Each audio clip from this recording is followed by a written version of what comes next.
Hello to everyone and welcome to this week's vlog. COVID-19 has been hard on all of us and has changed the way that we do things. I recognize that for our people, especially those on the front lines, the daily demands in fighting the pandemic are really taking a toll on their mental health. And yet our people continue to do great work in the face of many challenges to prevent the spread of COVID-19 and protect the health of our patients, families, and each other.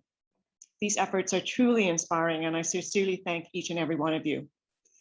As we mark Mental Health Week and Health and Safety Week, we remind ourselves to look after our physical and mental well-being.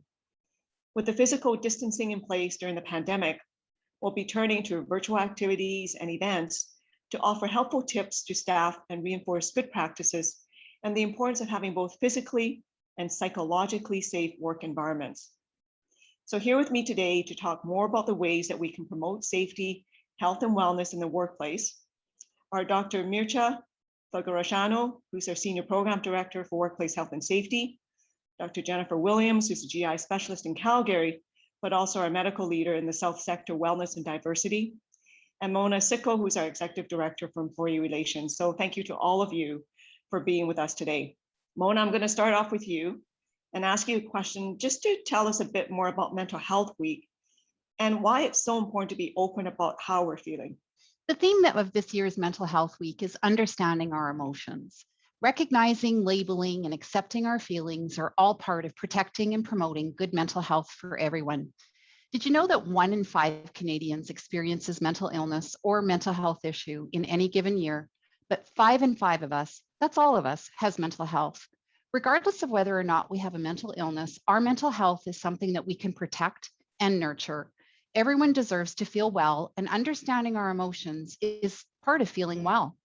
Emotional well-being includes recognizing what influences our emotions, discovering how our emotions affect the way we think or act, taking action when our emotional response isn't helpful, and learning to accept them.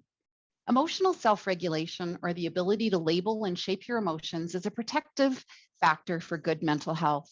A good conversation starter for your team to work through emotions is the Change the Conversation resource about emotions at work. So Mircea, I'm coming to you next. Can you tell us a bit more about Health and Safety Week? And what are some ways we can create safe and healthy workplaces to reduce workplace injuries and illnesses? Thank you, Verna. Health and Safety Week is a week to celebrate and recognize our collective commitment in ensuring physical and mental health, safety and wellness of our employees and patients. It is also a great opportunity to continue to think of safety both from a physical as well as a psychological angle. And this is especially true this year when the Health and Safety Week and Mental Health Week and their activities take place at the same time. As we know, safety is a core value at AHS, and that indicates our commitment in providing a healthy and safe work environment that centers around both physical and psychological safety. We can all do our part in creating safe workplaces and environments that not only meet legislative requirements, but more importantly, are supportive of those working there and providing patient care. Having a sound health and safety program and culture is also directly linked to providing safe and quality patient care. Employees who are engaged in healthy and safe activities are a driver for fostering a mature safety culture where we all have a shared responsibility and vested interest in maintaining a safe and healthy work environment for our people so they feel supported both physically and mentally, and they bring their whole authentic selves to work. As a concrete example, it's important to report injury and illness immediately, investigate it, and share learnings so other similar incidents can be prevented. The same is true for reporting and communicating on near misses in the workplace. I would also encourage everyone to get involved by reviewing some of the amazing resources we have, such as our Employee and Family Assistance Program, health and wellness resources on Insight, It's Your Move and Move Safe, prevention of harassment and violence, and share them within your teams during the safety moments so others can become aware too. Health, safety, and wellness culture is really a team effort, and we are all in it together and benefit from it. So Jennifer, I'm going to come to you next. We know that healthcare providers are really good at caring for others and not so good at caring for ourselves.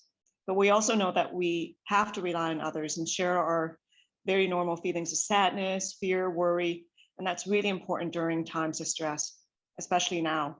So what are some self-care tips that you can give to our staff and physicians? Thanks, Verna, and thanks for acknowledging the importance of self-care. There's a few things. I think the first one is sleep. So get more sleep and get help if getting sleep is a challenge. Sleep is so important. As adults, we should be aiming for 7 to 9 hours per night. And adequate sleep is associated with improved productivity and improved mental function, but also reduction in heart disease and decreased depression. It can be associated with enhanced energy and coordination and allows our body the opportunity to repair. And so it's associated with decreased inflammation and enhanced immunity. Finally, it strengthens our emotional and social intelligence so we can be more compassionate to ourselves and others. Another important thing is laughter. So laugh and laugh some more. There's healing power in laughter, humor, and connection. It relaxes the entire body, boosts the immune response, and triggers release of those feel-good hormones. So call that friend who makes you laugh so much it hurts and just go for it. Watch a clip on YouTube that always cracks you up. There's so much power in laughter. The next thing is to get out in nature. Spend some time outside gardening, being active, or just relaxing. Time in nature also decreases stress, improves our mood, and increases our self-esteem. Other things that might be important are to talk it out. Sometimes all you need is for someone to listen as you talk through everything on your plate. And we all have a lot on our plates right now. Another thing that's helpful is to let it go. Sometimes you need to remember you're not in charge and you're doing the best you can. Focus on what we can control. All we can control is how we react and what we do. So focus on that. And then finally, make time for the people you love. Connect virtually with your family, friends, kids, partner, anyone who matters to you. Thank you so much, Jennifer. Those are great words of wisdom. I was trying to check off the boxes for myself, and I have to say that probably I don't get enough sleep at night, but everything else, hopefully I'll be able to balance that. And question for you, Mona, how can people get involved with Mental Health Week? Well, people can get involved by checking out the resources on the Not Myself Today Insight page. There you'll find a lot of really helpful resources and articles to review and support your learning. You can also try the Resilience app through the Homewood Health, our EFAP provider, and consider signing up for the Supporting Mental Health in the Workplace course that can be found on My Learning link. But I think more importantly, take care of yourselves. Let's look after each other, check in with your colleagues, and let's really be intentional about supporting each other. Mircea, last question for you. We want to hear a bit more about what are the activities for Health and Safety Week. There are so many ways we can all get involved and participate, even without being able to gather and celebrate in person. I would encourage our viewers to have those safety conversations with their peers. Share tips and recent learnings, talk about existing supports and services. The Health and Safety Week page on Insight is a great resource for a variety of safety topics that can be used within your teams. Please check the safety training catalog on My Learning link. It includes the leading health and safety in the workplace fundamental course and many more other resources. Our safety culture is based on ongoing engagement, recognition, and support of our employees. So please take a moment to send a safety shout out to your coworkers to recognize their efforts, read one of our WorkSafe blogs for some amazing stories, or check out our available resources for building greater awareness and understanding of mental health issues and reduce stigma. Also, the Wellness Champion Network theme for this month is building your mental fitness. So now is a great time to check out the available information on Insight for ways to participate and build resilience. In the end, I'd like to take a moment to thank everyone for doing your part in creating a safety culture that supports and protects our people. Thank you. Thanks very much, Mircea, Jennifer, and Mona. Really appreciate your time with us today and giving us, I think, some really good tips about how we can all stay well ourselves. We understand that your health and wellness needs may change over time, and even more so during this pandemic. And we're very committed to ensuring that our people get the right resources at the right time to support and promote physical and mental safety, wellness, and health in the workplace. We know that there's a lot going on right now, but please remember help is available. If you are struggling, please reach out to your coworkers, connect with your friends, family, loved ones in a safe way to support each other's well-being. Now more than ever, it's important to remember that part of self-care is asking for help if you need it. Be kind to yourself, but also be kind to each other. You can also find confidential support through the Employee and Family Assistance Program. This program is free, confidential, and available 24/7 to all AHS employees.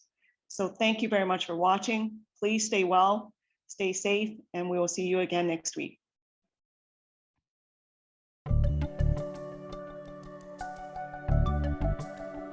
Together, we do amazing things every day.